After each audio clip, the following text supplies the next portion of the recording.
Hi, I'm Sean Canning, Principal Architect at 1070 Architecture, and today I'm going to introduce the Alabama ADUs project. So this is another one of our ADU duplex projects. These have kind of become our bread and butter here at 1070 Architecture, and that's when we do two ADUs in one structure. Sometimes we do two duplexes on one lot or more, but one duplex behind an existing home is a great development option if you already own the land. The reason for this is because we can generally get to that unit count of 3 without upgrading the water meter, which is a major expense. So on this project in particular, we worked with the homeowners who have a young family and they wanted to reserve some of their backyard space for their family's use.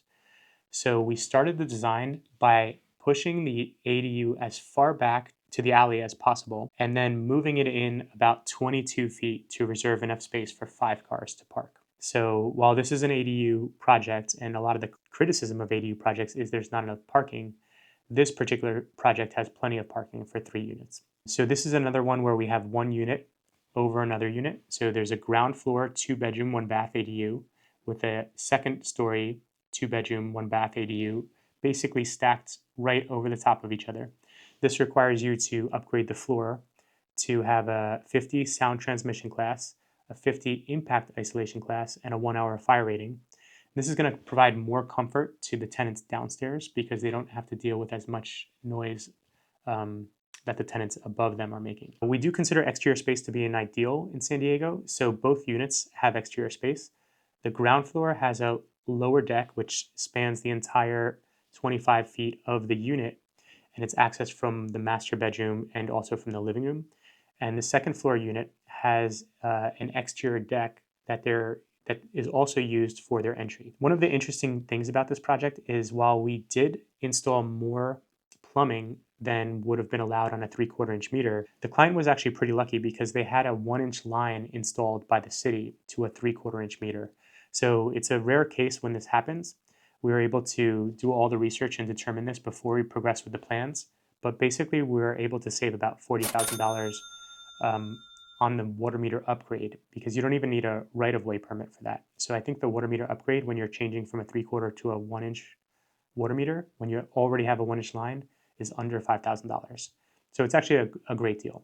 This is another project where there was a craftsman style home in the front, and we wanted to generally match with the same style in the back. So we ended up going with a offset gable roof, and then we used hardy siding around the exterior. And when you have an existing home in the front, especially a craftsman style with wood windows, you have to be very considerate of how the project is going to be presented to the historic department. So they generally want something that's going to be distinct yet complementary. So those are the two adjectives you're kind of working around. This means that if the front home has lap siding, and most of these historic craftsmen have 3-inch wood lap siding, you're going to want to use a similar lap siding on the new ADU. And in this case, we used hardy with a 6-inch lap.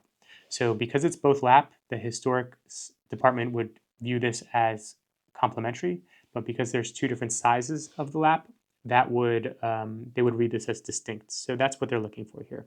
And when you do it like this, you don't have to ever really resolve the historic designation of the unit of the existing home. So it'll save you money and it'll save you a lot of effort in the permit process. We also vaulted the ceiling on the second floor here, so the second story ADU feels much larger than it is. And I believe we kept both units to 750 square feet. So they're each 750 square feet, 2 bedrooms. We were able to build this one at about $350 a square foot, which is actually fairly low for the type of ADUs we're usually doing. But in conclusion, I think this is going to be a great spot for our client to rent out because we've maintained all the privacy of their home and all of the privacy in the backyard, but we've still provided parking for the tenants. So you could almost divide this lot down the middle because it's really functioning like two completely separate lots, which I think is going to make him very happy when he's living in the home with his family because there's going to be no interaction with the tenants and his family through a couple strategies we use with the design. So my favorite parts of the project, definitely the design phase. Getting to imagine what you want to build is pretty cool, and seeing it come to life first on paper, then 3D, and then here we are. Pretty awesome. And then just learning about the whole construction process. Definitely my favorite. I love that we were able to maximize the use of the lot space. So we were able to squeeze in parking on this project, but also keep backyard space for the main unit. It was really awesome that we did not have to put in solar panels, fire sprinklers, and we were able to get around the street tree process. And that was mainly through permitting and working with Sean and Margaret. That saved a ton of money on the project, and hopefully that translates to lower rents for whoever takes this place.